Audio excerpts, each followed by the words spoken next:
Hey guys, Rob here from Rob's Retro Gaming. Uh, as a request from one of my viewers, they wanted me to basically give um, information on when I started gaming and the history of it. Uh, well, I would say, well, I'm 54 right now. I'll be 55 next month, and basically I started gaming probably late 70s. Um, basically I started out with, I'm quite sure you all know what this is.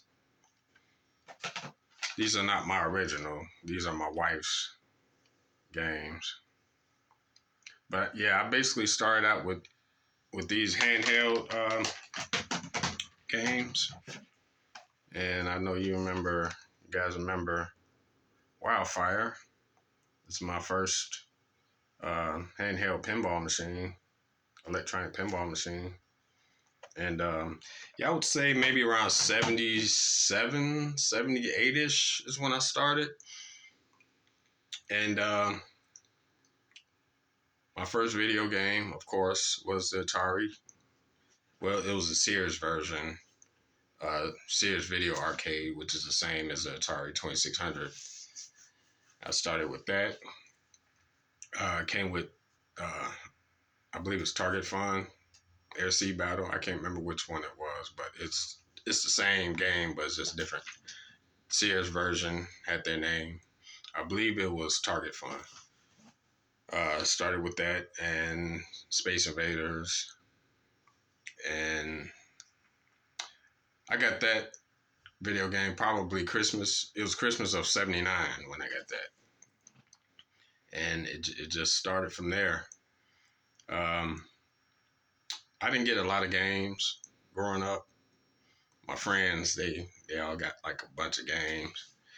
I probably only had maybe about 4 or 5 Atari games because my family was they didn't have money like that to buy me a bunch of games like that. So um, I had that.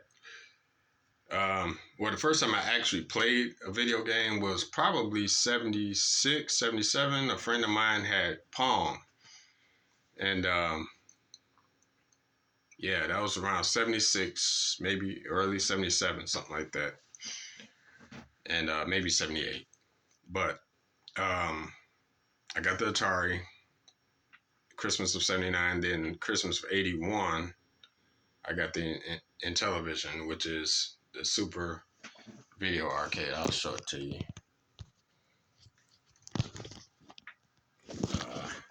Looks like that. That's not my original, but I picked another one up along the way a few years ago. So I got that. And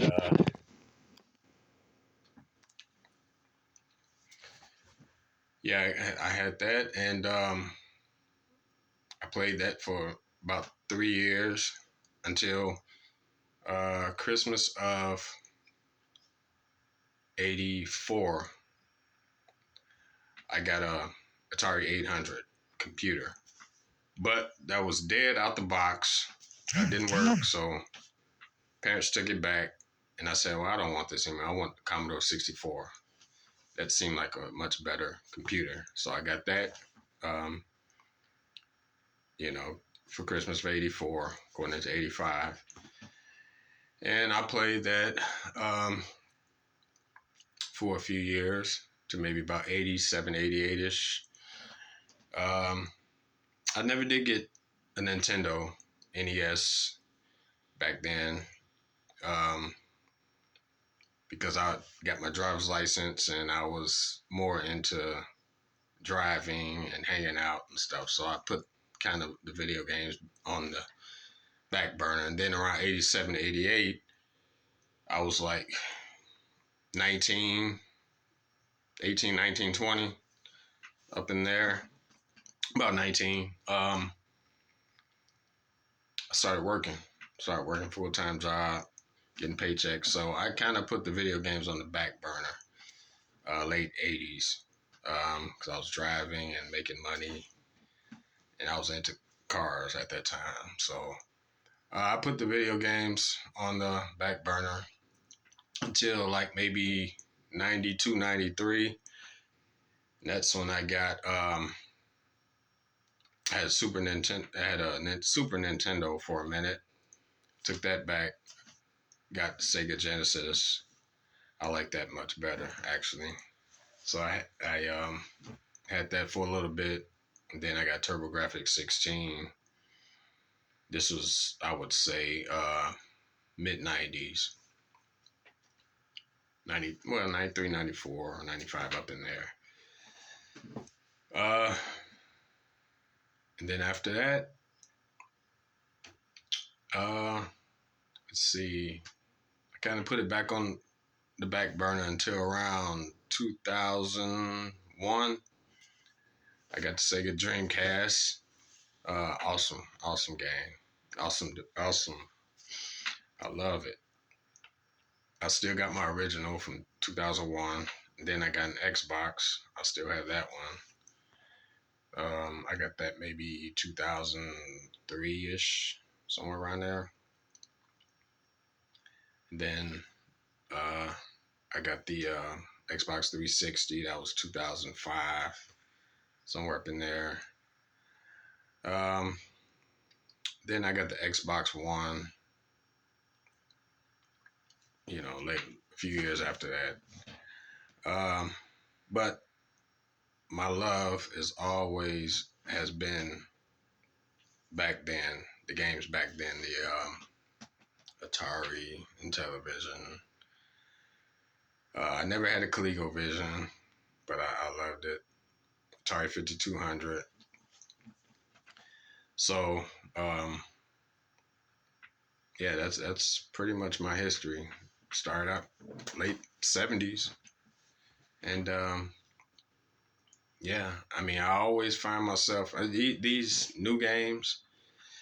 I mean, they're okay, I guess, but it's just not me. I just can't connect with them. I mean, it doesn't have that.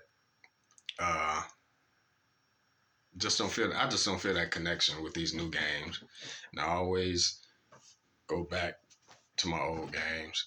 And the Raspberry Pi device that I gotten, I've discovered so many awesome Nintendo games, NES games, Sega SG-1000 games, TurboGrafx games that I never gotten. What else? Arc- so many arcade games from back in the 80s that I never even heard of, never even played. Um, so yeah, that's my that's what I love, the 70s, 80s, 90s games, pretty much 70s and 80s. So yeah, that's my history, and I'm glad you guys are watching. I just try to make it feel like that you're sitting, that you're playing and you're that friend sitting next to you, or you're laying in the bed, watching your brother play or watching your friend play right next to you. I try to make it feel. I try to give it that feel that you're sitting right next to the person playing or laying in the bed next to the person. I'm not into all the bells and whistles and uh, graphics and all the fancy stuff. I mean, that's not how it was back then. So it's just basic